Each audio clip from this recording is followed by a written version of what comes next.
I now hand the conference over to Mr. Shashank Ganesh from EY. Thank you, and over to you, sir. Thank you very much, Faizan. Good afternoon to all the participants on the call. Good morning if you're logging in from the western side. Before we proceed to the call, let me remind you that the discussion may contain forward-looking statements that may involve known or unknown risks, uncertainties, and other factors. Therefore, it must be viewed in conjunction with the business risks that could cause further result performance or achievements to differ significantly from what is expressed or implied by such forward-looking statements. To take us through the results and answer your questions today, we have the senior management of Tata Elxsi, represented by Mr. Manoj Raghavan, Managing Director and CEO, Mr. Nitin Pai, Chief Marketing and Chief Strategy Officer, Mr. Gaurav Bajaj, Chief Financial Officer, and Ms. Kaveri Sriram, Company Secretary. We will start the call with a brief overview of the past quarter by Mr. Raghavan, followed by a Q&A session. We would appreciate your cooperation in restricting yourself to 2 questions to allow participants an opportunity to interact. If you have any further questions, you may join the queue, and we will be happy to respond to them if time permits. Having said that, I would like to hand over the call to Mr. Manoj Raghavan. Over to you, Manoj. Thanks, Shashank. Good afternoon, everybody, and thank you for joining us today for the Q4 earnings call. I hope all of you are safe and healthy. On the financial performance part, I'm very happy to report that we delivered, once again segment-leading results in the last financial year 2022. Our revenue from operations during the year grew by 35.3% year-on-year to 2,470 crores. For the year, we reported profit before tax of 745 crores and profit after tax of close to 550 crores, which is a 49.3% growth over the previous year. Our Q4 revenue from operations stood at 681.7 crores, growing sequentially by 7.3% year-on-year. Year-on-year revenue growth during the quarter was 31.5%. Our profit after tax during the quarter was 160 crores, growing 38.9% year-on-year. EPD, our largest division, continues to show strong growth. EPD grew 7.6% sequentially in constant currency terms. Our industrial design division too witnessed strong sequential growth of 8.7% in constant currency terms. Increasingly, we are seeing good traction for our design digital offerings. That's a key reason for our industrial design division growing well along with EPD in this quarter.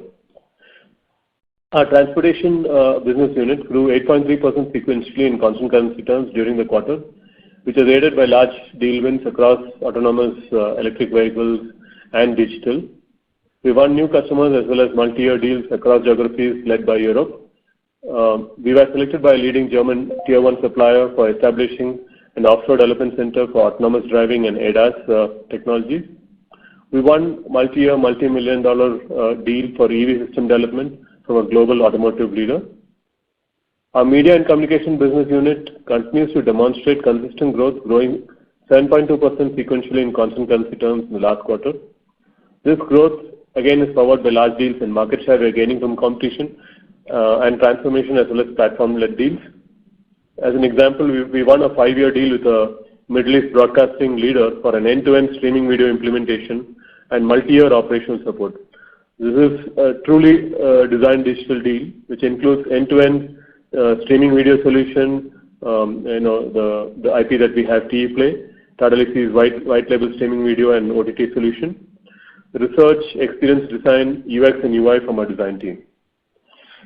The healthcare business too witnessed strong growth. We grew upwards of 70% year-on-year and 6.8% sequentially in constant currency. This was supported by demand for our regulatory service offerings and digital and connected health-related engagements. As an example of the kind of deals we are winning here, a North American healthcare provider selected Tata Elxsi for providing cloud engineering services. Overall, for the company, we continue to win large deals across our key business units and keep the deal pipeline healthy. We've also been able to maintain a favorable onshore offsite revenue mix, which help us maintain our margins at a healthy rate. As a part of our innovation effort in the last quarter, we unveiled T-Engage, which is a digital health platform for omni-channel care and patient engagement.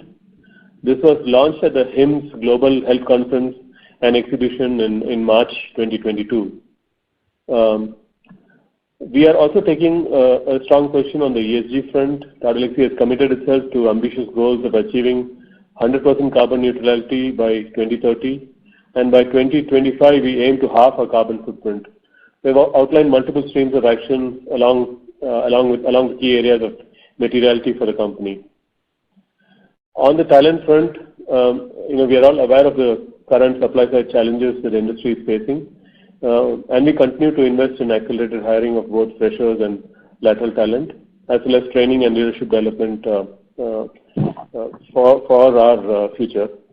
During the financial year 2022 and the last quarter, we continued with adding to our resource base in line with the growth of our business. We added more than 2,000 employees on a net basis in Q4. We've also been proactively engaging with our employees and have deployed a number of measures to engage better, engage more. As a result, our attrition numbers this quarter were better than the overall industry. That said, it is still at an elevated number, and we need to constantly keep watch on our attrition numbers. At an overall level, the quarter was a very rewarding one for us with a good top line and bottom line growth. Our strategy of growth is playing out well, and we are able to maintain our margins as well. We are also witnessing good success in winning deals in adjacencies, and that has also helped us in maintaining our growth momentum. And as we enter the new financial year, our order books look strong. We continue to see traction in the large deal discussions, and the deal pipeline is also very healthy. With that, I would like to hand it over for a Q&A session. Thank you. Thank you very much. We will now begin the question and answer session. Anyone who wishes to ask a question may press star and 1 on their touchtone telephone. If you wish to remove yourself from the question queue, you may press star and 2. Participants are requested to use handsets while asking a question. Ladies and gentlemen, we will wait for a moment while the question queue assembles. Reminder to the participants, anyone who wishes to ask a question may press star and 1. The first question is from the line of Mayank Babla from Dalal & Broacha. Please go ahead. Good evening, everyone, and thank you for the opportunity. Congratulations on a great set of numbers. So my first question was regarding talent. So as you said that you're accelerating hiring of freshers and also laterals. As far as freshers are concerned, so how much time does it take to train the freshers and make them billable? Because ER&D services are relatively more specialized field compared to IT services. So I was just wondering how much time does it take to make them billable? And second, when do you see the beneficial impact on margins because of this? From a fresher's perspective, I think anywhere between 6 to 9 months is typically what we take to really make them billable. As you rightly said, ER&D takes we need to train the engineers both classroom training as well as on the job training. Even after 6 months, they usually get in as a bench resource or buffers within existing projects and so on. And it's usually after about 9 months or so we actually convert them into billing. Sorry, I didn't get the second question. So I was asking that when can we 6 to 9 months is the gestation period. So probably by FY24 we can expect some positive impact on margins because of this, because of the substitution, pyramid substitution. I think we don't hire freshers for anything to do with margins, right? So that's a wrong. We're not an IT company that really flattens the pyramid by hiring freshers. That doesn't work in our business. So we consider freshers as people who will contribute moving forward, and typically when you look at hiring last year we added about 1,100 freshers. This year we are looking at an increased number, 2,500 or 3,000, and so that's the plan. But the plan is not to really hire them so that I can improve my margins. Okay. Sir, and just one data question. What would be the on-site offshore effort mix for the quarter? It is about 90-10. Okay, 90-10. And sir, last question, if I can squeeze, please. So this April we can expect a wage hike, a normal wage hike cycle. I'm sorry if I missed that in your commentary. Yeah, so we have given a wage hike in January itself for all the junior people. I would say almost 65% or close to 70% of the workforce has already been given a wage hike. The senior people will have the wage hike from April onwards. Sure, so thank you so much and best of luck for the future. Sure. Thank you. The next question is from the line of Bhavik Mehta from JP Morgan. Please go ahead. Yeah, thanks for the opportunity and congratulations on a good set of results. So on the wage hike, can you please quantify the impact of wage hike this quarter? Because if I look at your employee cost, it has gone up by just 4.5% sequentially, and while revenues are up 7%. And even as a percent of sales, the employee costs are like the lowest in the past 8 quarters. So can you please help me understand this? Sure. This is Bharat. So let me take that question. As Manoj said on the earlier question that we have done the wage hike for almost 65 to 70% of our workforce.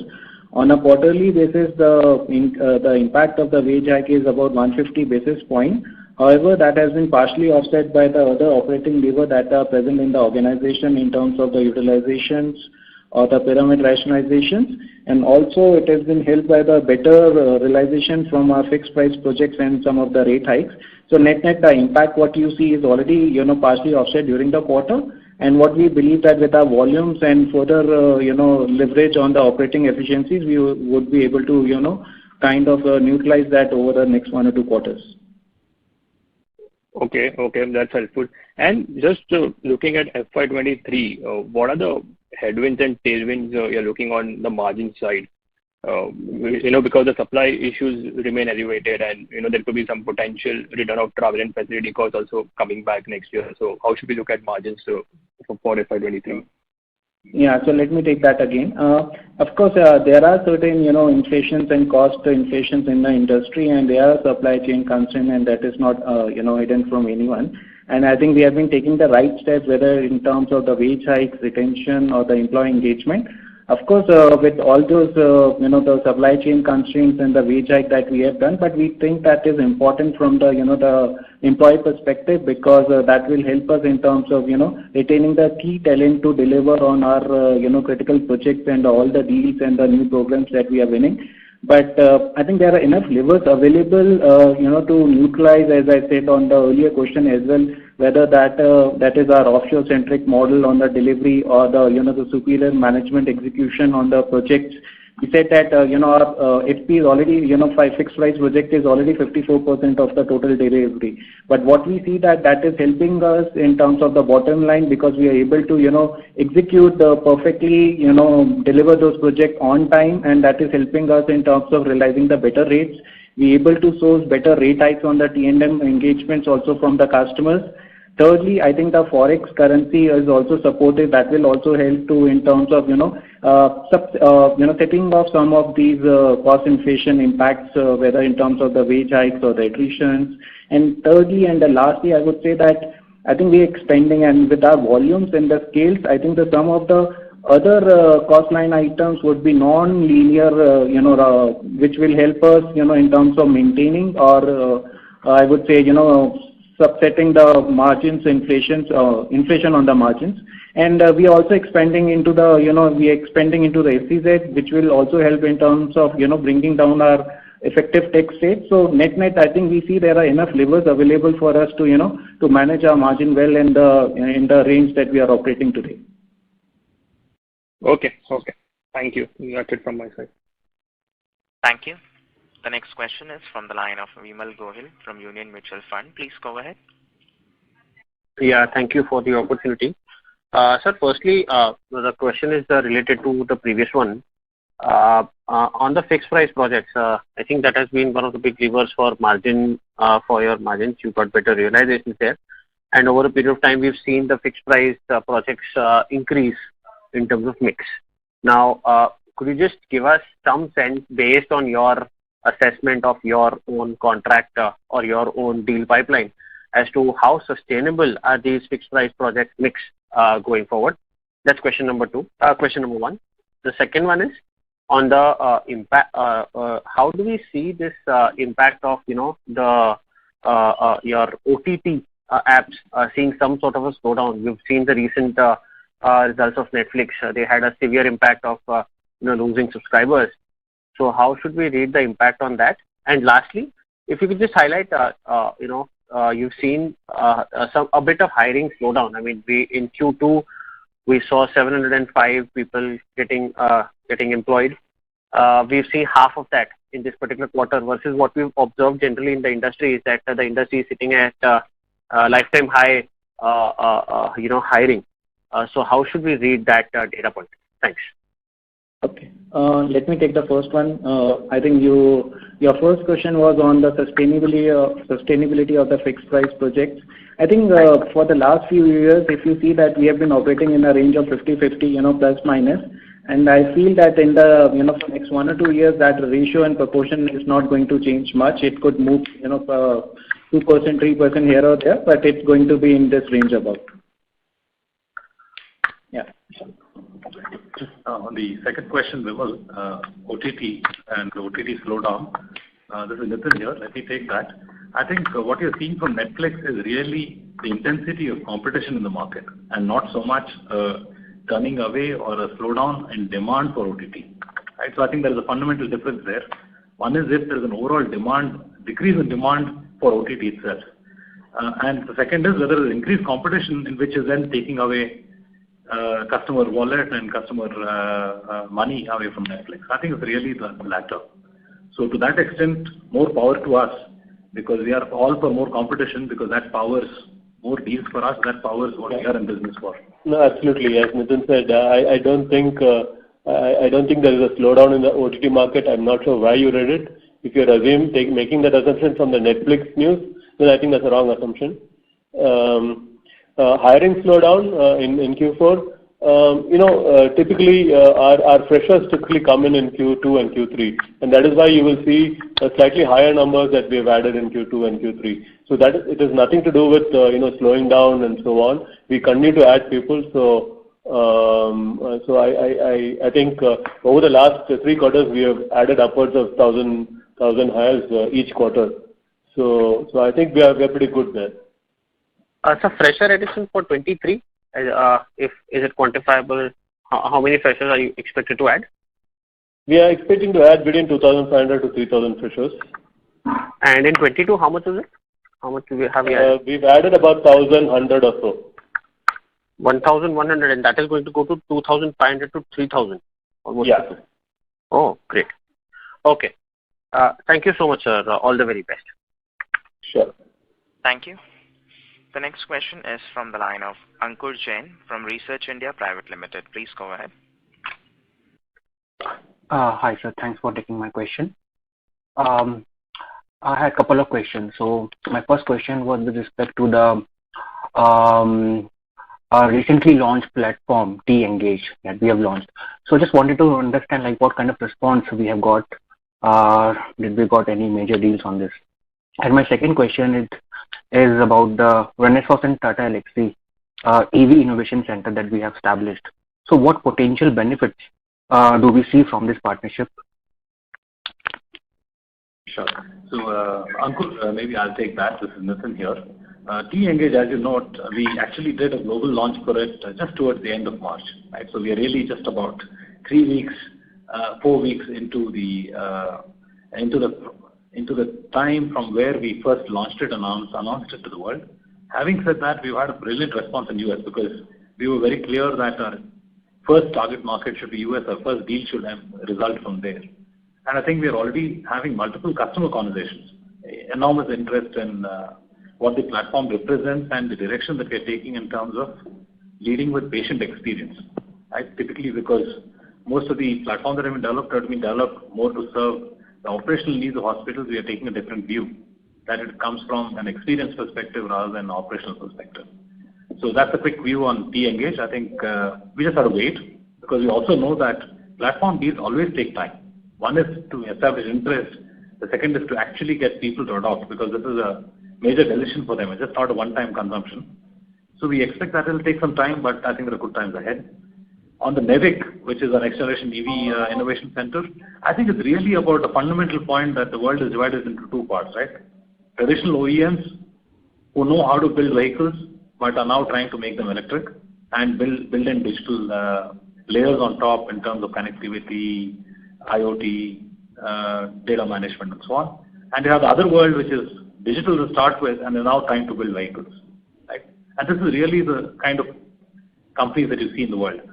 Our job is to act as a bridge in between, right? Because what we are bringing together with Renesas is really the point that both parties, whether you're born digital or you're born traditional, fundamentally have a gap when it comes to electronics and software, first of all. And that is also the moot point for what makes up for electric powertrain and electric vehicles and what differentiates.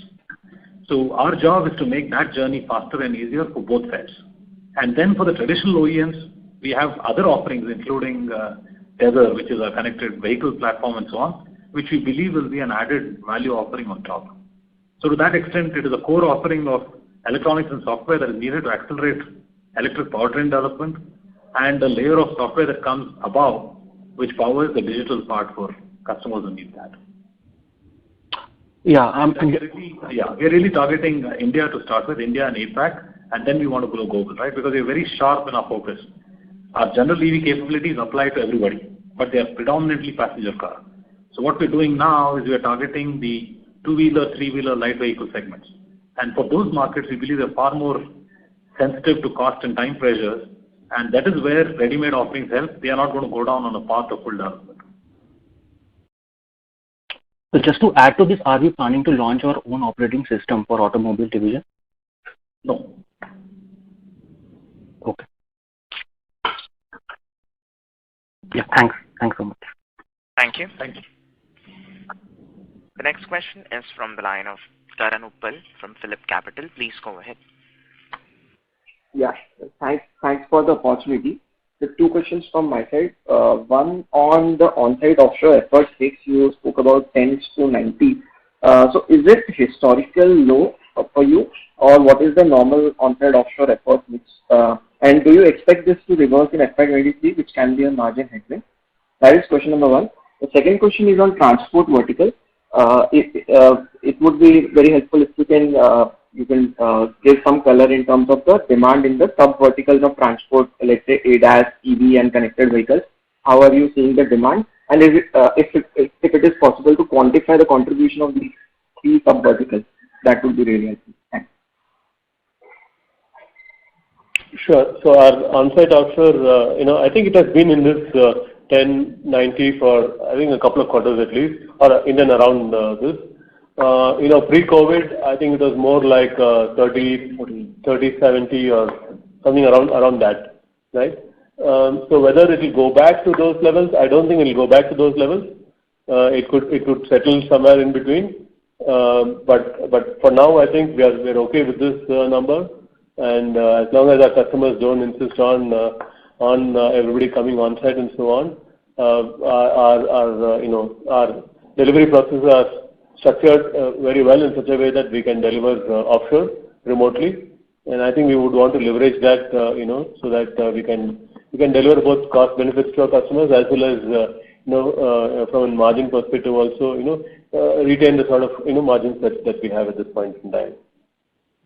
And regarding the transportation business that you asked about, if you had noticed over the last 3 quarters, the transportation business has been accelerating and has been really leading the growth for Tata Elxsi. So this Q4 also, I think transportation showed a smart growth led by multi-year deals, large deals, both on the electric vehicle side, EV side, ADAS, and connected infotainment side, right? So we definitely are seeing good traction in all the 3 areas of automotive. for once, I think it's a good position to be in. I'll not be able to share, breakup or details because we usually don't share those details. But having said that, the fact that we have been growing aggressively over the last 3 quarters would give you a good indication, good idea of how our automotive business is performing.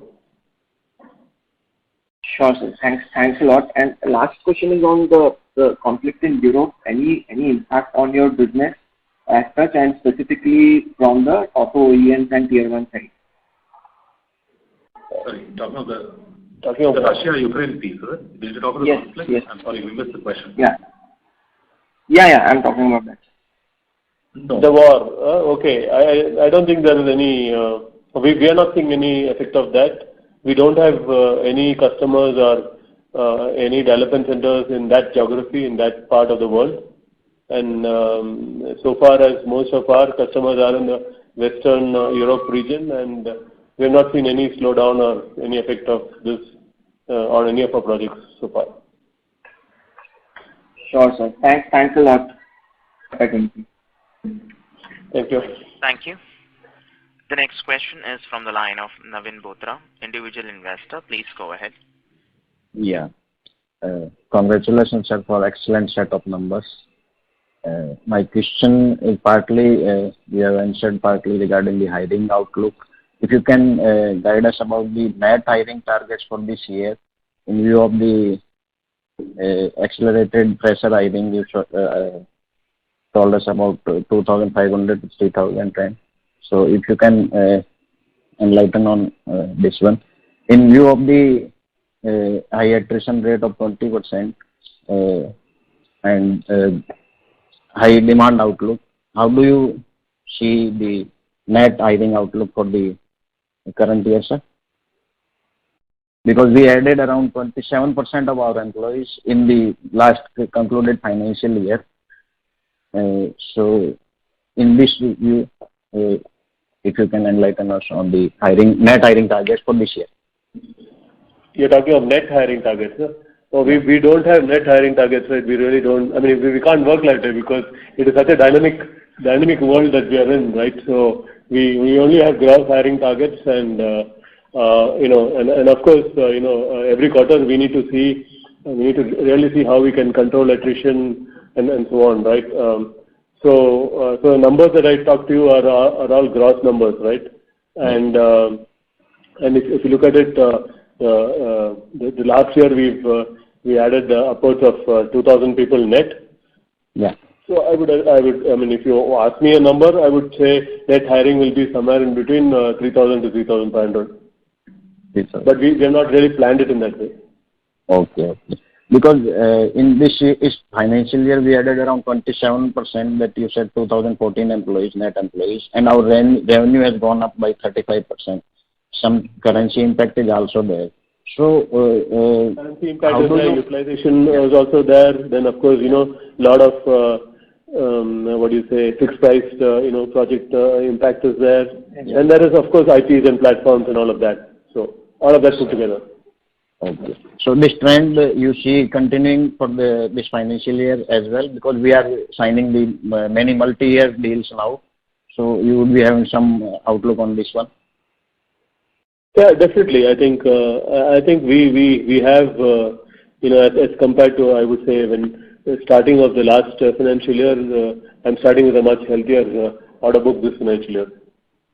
Okay. And sir, last question is regarding the number one customer is from the automotive or from the media side, if you can enlighten. Because if you can broad-base our database, because this year we see sometimes from the media vertical number one is there, sometimes automotive is number one. Because in the postal ballot, related party transaction limits were increased for JLR. And this year also it has been increased for 50% for JLR related party transactions.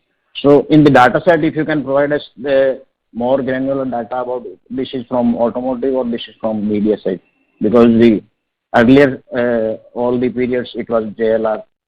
So to make the data. I am not sure why we are so bothered about that. And if you look at our competition and so on, nobody discloses this, right? They only talk about top 5 or top 10. We used to disclose about that. To tell you top 1, top 5, and so on. So yeah. Okay. Okay, sir. Thank you very much. Thank you. Congratulations again. Thank you. The next question is from the line of Priya Rohera from Emkay Global. Please go ahead. Thank you, sir, for giving me an opportunity to ask a question. My first question relates to, the observation that you're entering the year with a very strong deal pipeline and maybe the highest ever customer additions. If you can give some qualitative or quantitative color on the customers which have been added, and maybe if you can quantify the deal pipeline, which gives a much higher confidence as reflected in your voice as well.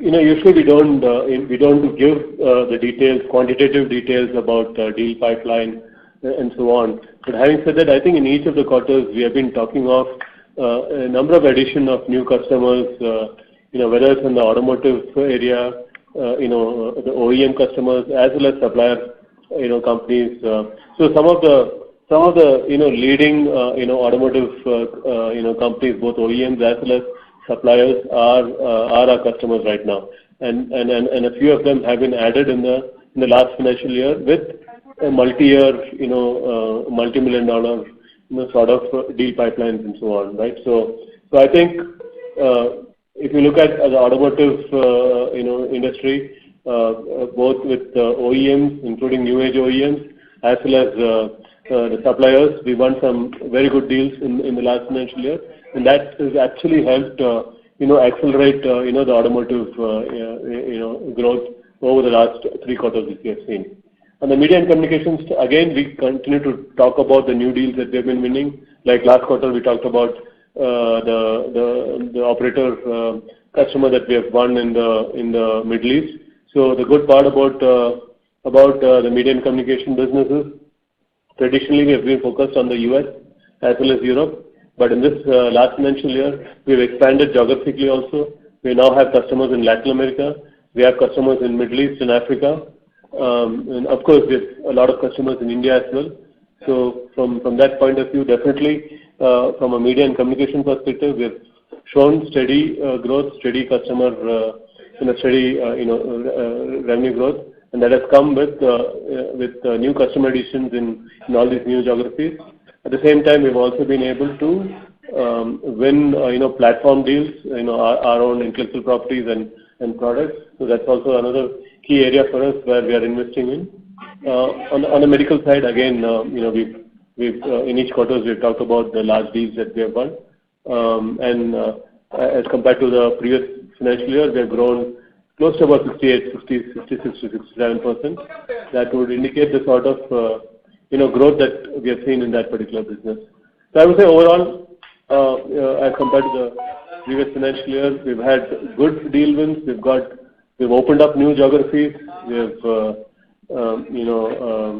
larger, multi-year deals that gives us the confidence that the deal pipeline in the order book is pretty strong as we get into this new financial year. Sure, that's helpful. So just as a follow-up of that question, is it possible to say some directional color on whether both in, say, the transportation and mainly automotive and maybe in media and communications between the traditional guys and the next-gen born digital guys, like an OTT player or say a 5G implementation, some sort of mix between the two, because that clearly indicates in terms of the growth pipeline, which would mean there are more chances of next-gen becoming a higher share in our composition of revenues. Yeah. So I mean, in case you're tracking this internally, I'm sure, but just maybe a more qualitative color over the, say, past 1 year, how this has shaped up. Yeah, so Priya, listen here, maybe I'll take that. And I think we look at it more from a portfolio curation, right? Because when you think about this, there are pluses and minuses for each part. The traditional players are pivoting and transforming, so to that extent, you're running along with their speed of transformation. With the new age, you know that there are a whole set of things that they don't bring as capabilities. So you have the ability to craft larger deals, but they bring with themselves enormous risks. So we've also seen enough of the new age OEMs go belly up with no funding or no money left, and then either getting sold for a song or just stopping right in midway, right? This is true both in the media and communication space, where you have as many new OTT players who are cropping up and then dying. or running out of money, as much as it is the traditional players who are now moving to a direct-to-consumer, right? Whether it is like we have seen a Disney or a Discovery or anybody else going digital directly. So I think for us, it's a very careful portfolio management problem. And what also matters to us is the brands that we're going to be working with. So on one hand, there's the excitement of new age because a lot of the lessons and capabilities are built with them, but it's also a matter of risk. So that is all that I'll tell you. But I think the heartening thing for us is you can take any sector that we work in and you can take the top 10 leaders in that and you can be sure that we work with half of them at least. Sure, this is pretty helpful. And just more data keeping question. You mentioned about addition of 2,500 to 3,000 freshers, and which would be freshers, and the total additions could be in the region of 3,000 to 3,500 basically. That's correct. That's the range that we're indicating. Sure. So this is very helpful. Thank you and wish you all the best. Thank you so much. Thank you. The next question is from the line of Abhishek Bhandari from Nomura. Please go ahead. Hi, sir. Good afternoon and congrats on very strong number. Sir, I had a couple of questions.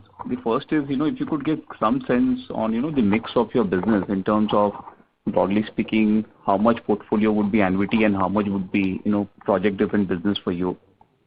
Second is, now we are touching, close to $300 million plus kind of annual revenue. Do you think time has come now for you to start investing very aggressively on sales, to accelerate, the growth further from here? Because, now we also have the benefit of probably one of the highest margins we have ever seen in our history. So maybe you could, elaborate on these two, and if I have any more, I'll come back. Thank you. Yeah, so we have been investing aggressively on sales over the last 4 quarters. We have brought in a lot of good, resources that can support us, both in US as well as Europe.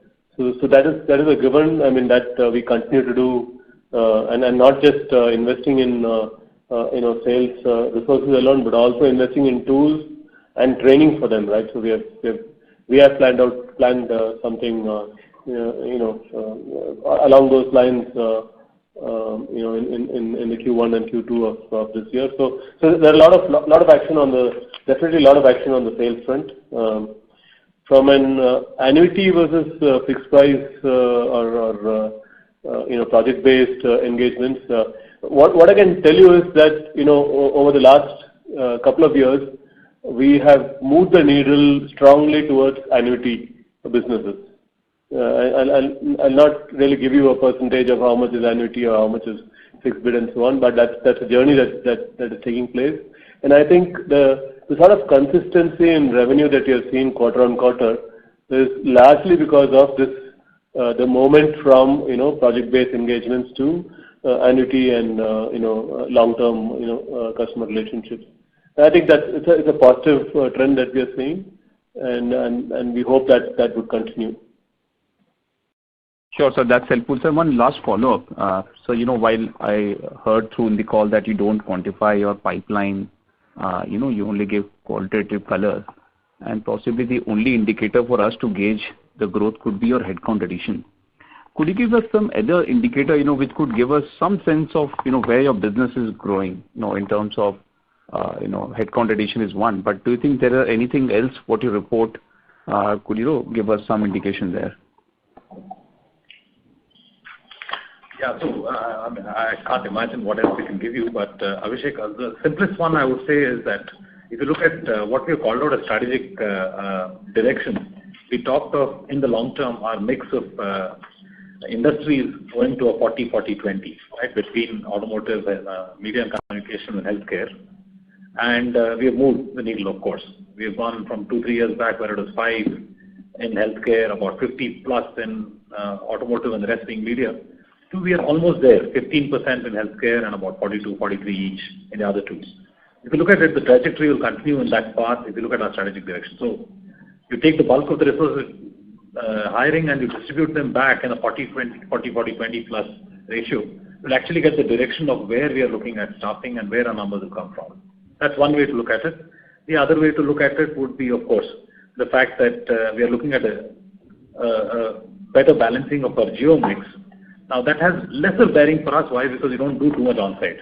In any case, for us, everything is offshore, or large part of it is offshore. So you don't have to worry about people addition or staffing overseas. That's a much smaller problem for us. So I would say that's the largest guidance that we can provide. Thank you. Mr. Bhandari, may we request that you return to the question queue for follow-up questions. The next question is from the line of Madhu Babu from Canara HSBC. Please go ahead. So just on the emerging verticals, we have been investing a bit on that, like even on the rail transport and all the transport side on. So how is that diversification on the emerging verticals going on first? And second, in terms of Ukraine impact, are there any boutique vendors in Ukraine, and is there any possible market share shift towards us there? Because on the digital engineering, there has been some large vendors like EPAM there, but on the embedded side, are there any players there, and are there potential market share shift? And last one, with the kind of a strong valuation where stock is getting, could we use this as a tool to go for acquisitions? Thanks. Adjacencies. How the element of adjacencies leading to Ukraine and boutique ventures. Sure. Adjacencies, I think on the transportation business, we called out rail and off-road vehicles as an adjacency. I would honestly say it has been a little slow. Maybe about 5% is what we have achieved. Our target is to achieve close to 20% over the next 3 years. We don't have much to report in this quarter regarding adjacencies. It is hard work. It is business development. It is new sales additions. So all of those investments are happening as we speak. But I'm confident that in a couple of quarters we should see some good traction there. Regarding Ukraine, regarding companies like EPAM and so on, yes, we are seeing a few inquiries coming our way. Where customers have outsourced to companies like EPAM, and they're really looking to de-risk and looking to see if they can move that work to companies like us in India, right? So we do see a trickle of such inquiries coming our way. We can't claim a large set of inquiries, but definitely there are a few inquiries. Regarding M&A, yeah, I think that's always there, but. Like I say, some other investors of ours, tell us very clearly that you have been growing very aggressively, 30% plus growth organically. So what do they need to look at inorganic? Don't lose your way by doing an inorganic. So that's the advice. So we are keeping that in mind. We're definitely keeping that in mind. But at the same time, if there is a good company that's a strategic fit for us, and it comes within our valuation range, definitely we would go for it. Yeah, so maybe I'll just add to what Manoj said to the listen here, Madhu. On the adjacency side, while we did, of course, call out what's happening with us on the transportation part, do note that we have similar adjacencies of media and new media and in our LCV vertical. We have similarly pharma and digital health and healthcare. So the ultimate goal, of course, is to converge to a 20% in each of these adjacencies as a mix of their overall vertical. And we are at different points of the journey. So if you look at media and new media, we're far ahead of what our targets were for this point of time. In the case of digital health, we are well on our way. In pharma, we're a little behind. Like transportation, we're a little behind again. But for us, I think that's the way of business. Why? Because you look at two parameters. Revenues is one, marquee customers is another. I think we're tracking well on the customer front. So we just have to give it time. Okay, sir. Thanks. Thank you. Thank you. The next question is from the line of Debashish Majumdar from B&K Securities. Please go ahead. Hello to the management team. Thank you very much for taking my question and congratulations to the extremely. This is the operator. Sorry to interrupt you, sir. We are not able to hear you clearly. Please use the handset mode. Yeah, can you hear me? Yes. Yeah. Congratulations to the management team and thank you very much for taking my question. Sir, I have a question which is not linked to Q4, more linked to FY23 and beyond. If I understand the ER&D business nature correctly, it's a long gestation, high investment business at the initial stage. And once you reach an inflection point, the fruits are also equally very, very high. So from your delivery for last 2 years, especially last 6 quarters, it seems to be that we have reached to that inflection point where the investment is behind us and we are getting the fruits of that investment. Just wanted to get some sense at what stage we are with most of our clients, especially top 20, top 50 clients. Have we reached to that stage where we are getting these fruits back and which is visible into your growth and margin? So that is first one. And second one is if I also can get some sense that how is the client mining activity is happening from your side, especially in the top 50 clients. Are we getting some pricing power with them? And what is the direction going forward? Sure. So definitely when we look at the top customers and when you look at the top list, there is a lot of client mining that is happening, and a lot of the growth that we see in the last few quarters has been growing our existing customers, growing our existing revenues. If we look at our top 5 customers, you would see that the amount of mining that we have done to really grow the customer base, right? So we are winning market share from competition, and in general there is also a lot of new services that our customers want us to take up, digital engineering services and so on. So the market is also expanding, and we are also eating away market share from competition. So it's a combination of both that is really helping us grow. When you look at the life cycle where we are at this point in time, I would say it depends on, there is no one answer there, right? It depends on each customer situation. Customers that we have been there for, the last 10 years and so on.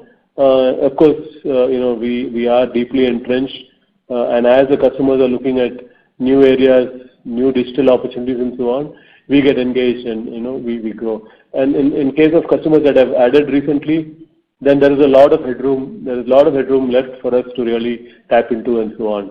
As I said, right, we have been in US and Europe for a number of years. So in some of the major verticals, which is media and communication and transportation, they have pretty established relationships.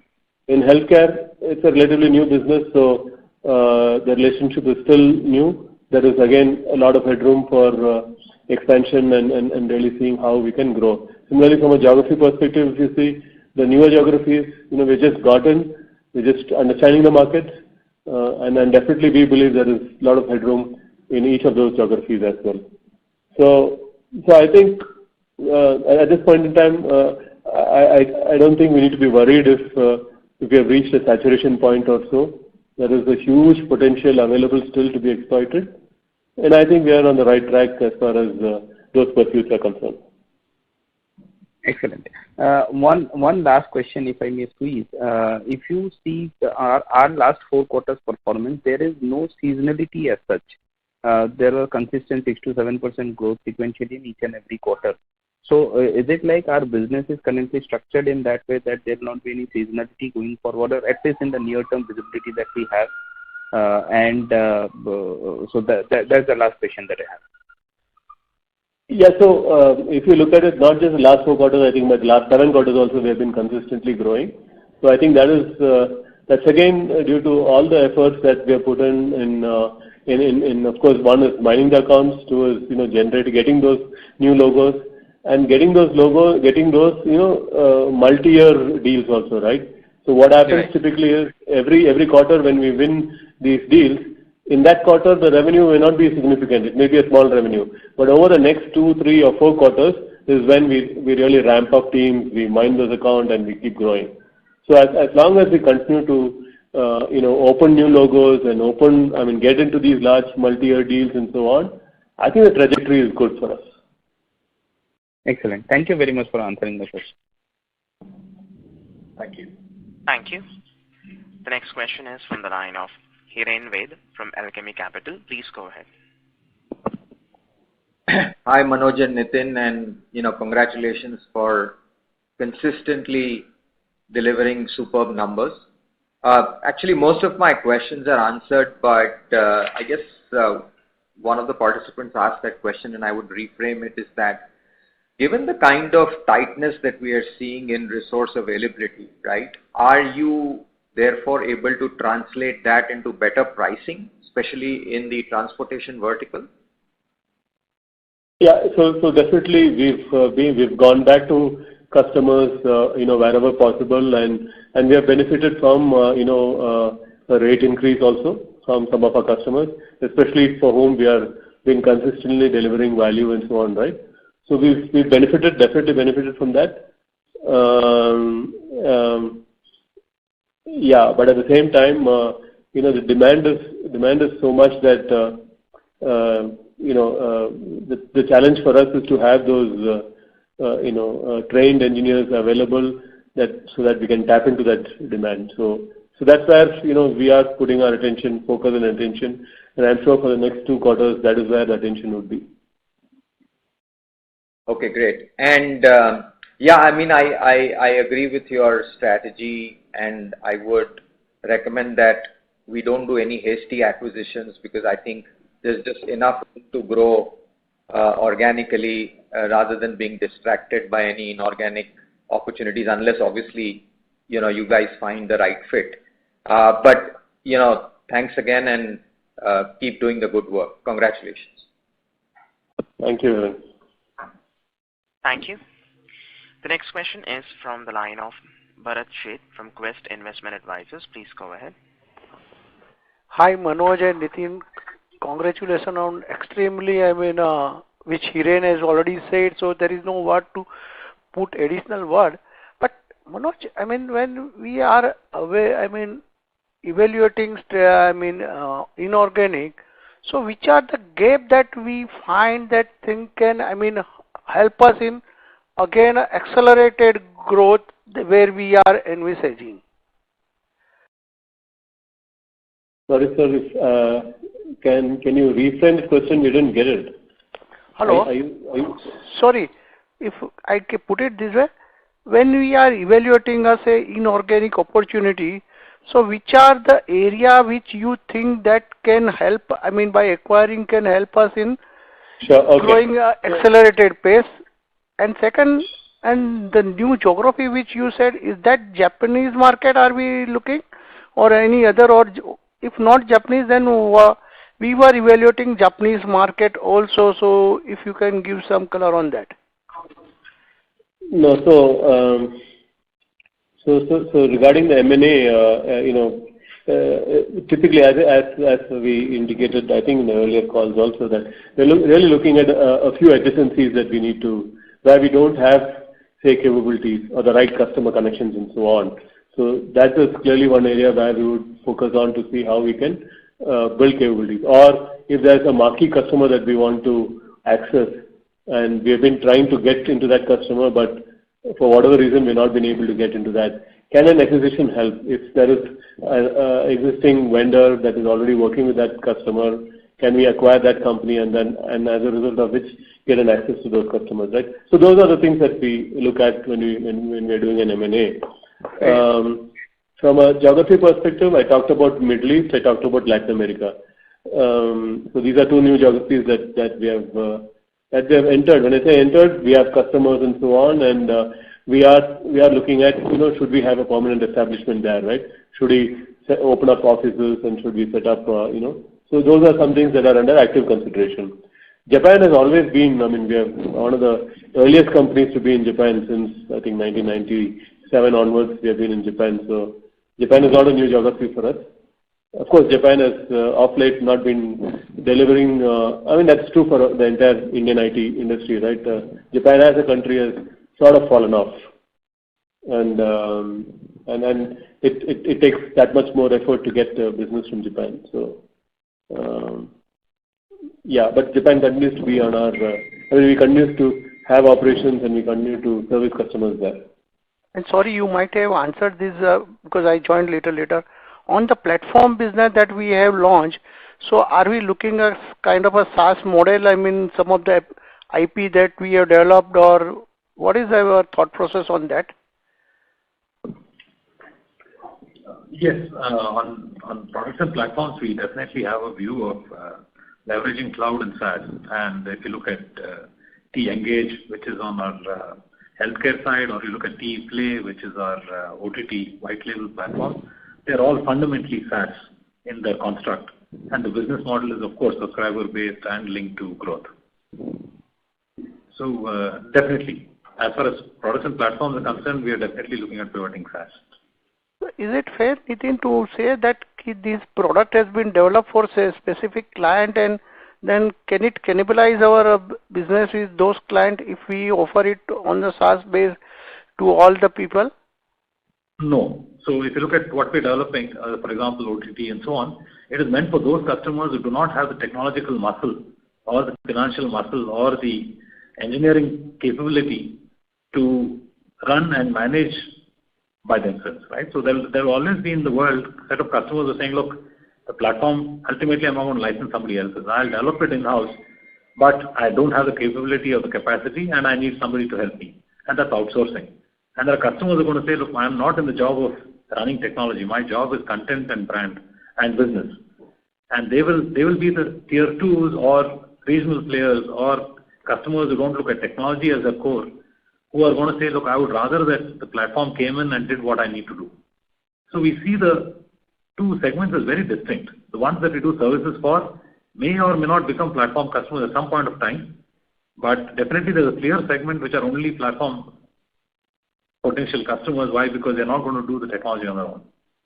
It's only a question of whether we become only integrators, helping them integrate somebody else's platform, or we provide our own. In this case, we have decided we'll give them our own. Thank you. Mr. Sheth, may we request that you return to the question queue for follow-up questions, as there are several participants waiting for their turn. Thank you. Ladies and gentlemen, in order to ensure that the management is able to address questions from all participants in the conference, please limit your questions to one per participant. Should you have a follow-up question, we would request you to rejoin the question queue. The next question is from the line of Sandeep Jain, individual investor. Please go ahead. Yeah. Am I audible, sir? Yes. Yeah. I just had one question, sir. First of all, congratulations to you and your team for consistently good results, great results, others. And sir, I just wanted to know, you had laid down one 5-year plan internally in 2019. You can speak a little more on that, as because 3 years have passed. And how do you review, how do you assess the achievement in the scale from 1 to 10? You can throw some light on that. I'm very happy to report that whatever we have planned from a strategy perspective, the 3-year plans that we laid out, I think we are almost there. We have definitely set very aggressive goals for each one of us, and so on a scale of 10, I would say we have whatever we've thought about at that point in time, we have achieved 9 out of 10. That's a pretty. I would like to thank the entire management team and of course the delivery organization and the sales organization. So the entire team has literally worked very hard for us to reach where we are today. And for those of you who know how we used to perform 3 to 4 years earlier to now, you would see the market difference in the way we approach and the efficiency of performance and so on. So this is something that we laid out 3 years ago, and I'm happy to say that we are whatever we set out, we are almost there. Thank you, Mr. Jain. May we request that you return to the question queue for follow-up questions. The next question is from the line of Mahek Thakkar, individual investor. Please go ahead. Hi, congratulations on very good set of numbers. So my question is on in terms of employees. So like this financial year, the financial year 2022, you started with 7,300 employees, and you lost close to 23% of the employees. Like, was there any effect on the business due to losing 23% of the employees? Yes, Praveen, I think you're reading it a little wrongly. Why? Because that reflects the attrition numbers for the latest quarter, and that it does not equal to 23% of all the people added. But however, having said that, you have to remember, any business lives with attrition. It's only a question of how much percent more or less, right? So it is not that attrition was not there 5 years back, suddenly it has come up and now there is attrition. Attrition has been a reality for the last 30 years that we have been in existence. It's peaked at certain times, it's dropped at certain times. So to that extent, I think it's only left to the capability of organization to deal with attrition and how do you manage impact on customers. I think we are doing an extraordinarily good job, considering the fact that we continue to grow, continue to delight customers, and our CSAT continues to improve. Thank you. Mr. Guram, may we request that you return to the question queue for follow-up questions. The next question is from the line of Amit Thawani, individual investor. Please go ahead. Hi Nitin, hi Manoj, hi Gaurav. All my questions have been answered, and I just want to congratulate you guys on a fantastic quarter. Just one, maybe I can just sneak in one question. We're doing a lot of offshore development centers for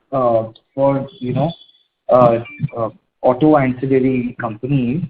I was just wondering, does that mean more longevity of business? Does that mean longer contracts, or not really? Yeah, offshore development center typically is a longer term engagement, right? It's a commitment from the customer that they want to work with us for X number of years and so on. So yes, longevity is implied in those projects, in those contracts. Thank you, Manoj. That's it. Thank you. The next question is from the line of Mayur Mathani, individual investor. Please go ahead. Yeah, congratulations on the stellar set of numbers. I had two questions. One is with regards to your interview in ET Now today morning, that you are saying that demand is outpacing supply, and we see challenges in the supply. So my question is that what is the management bandwidth and what sort of growth can we handle? Because in these times when the demand is far outpacing supply, so what is our capability to cater the clients, and how much growth can we handle over the next 2 to 3 years? That is first set of question. And second is with regards to your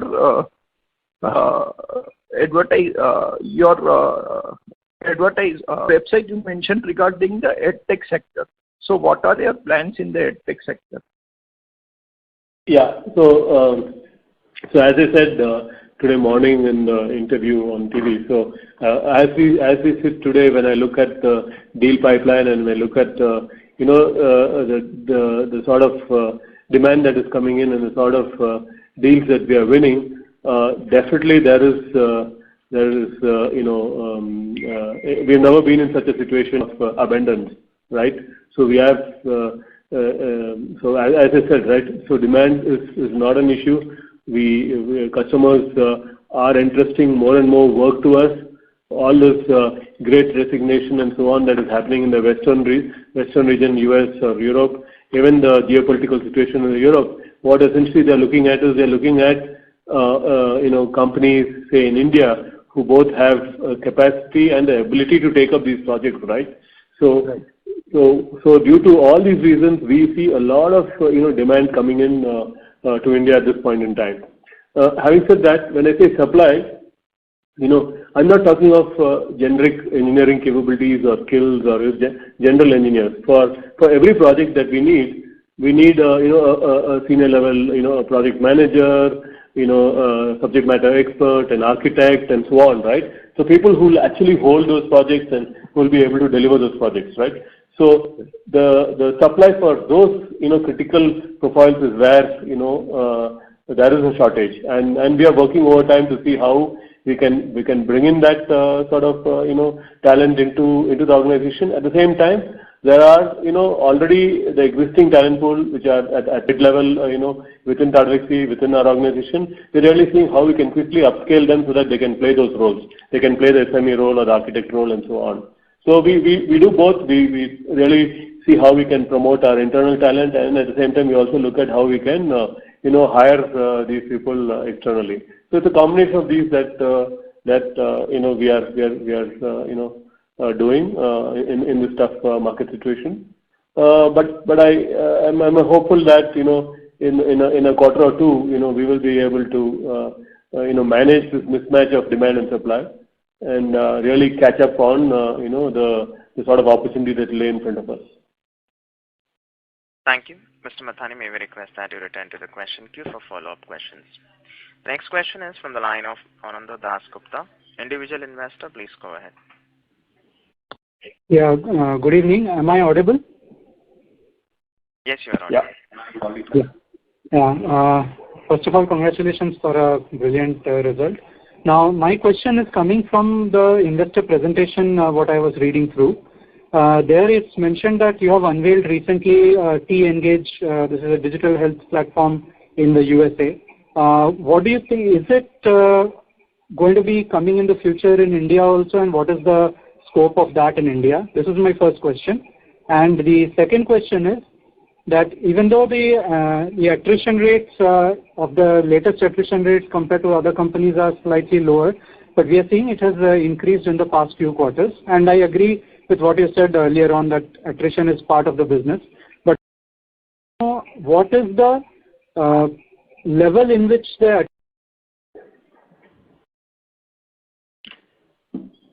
Sorry, we lost you there, Ravinder. How do you plan to counter it? Sorry, we missed part of your Mr. Gupta, request you to repeat your last question, please. Pardon? I request you to please repeat your question, the last question. Yeah, last question was the attrition rate is happening more from which level? Is it from the junior level or middle level or the upper level? And how do you plan to counter it in the future? Yeah, so a lot of attrition is in the lower level. We've had a good track record of retaining our mid and senior level people. And as I think I mentioned earlier, during this COVID time and so on, a lot of people have been working from home, and including the new hires that we have done, a lot of them have not visited our office at all. We have hired them virtually, and we have lost them virtually also. So that team bonding, that nothing has worked out during this COVID time, right? So we've had a lot of what we call infant mortality, which is people leaving us within 6 months of joining or 12 months of joining. So that is where we see attrition at this point in time. However, the senior people and the mid-level people, we have a good track record of retaining them. Thank you. Ladies and gentlemen, due to paucity of time, that was the last question. I would now like to hand the conference over to the management for closing comments.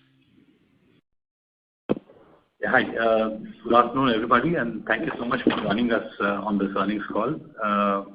We hope we've addressed all your questions, and we look forward to hosting you again next quarter. Until then, goodbye and stay safe.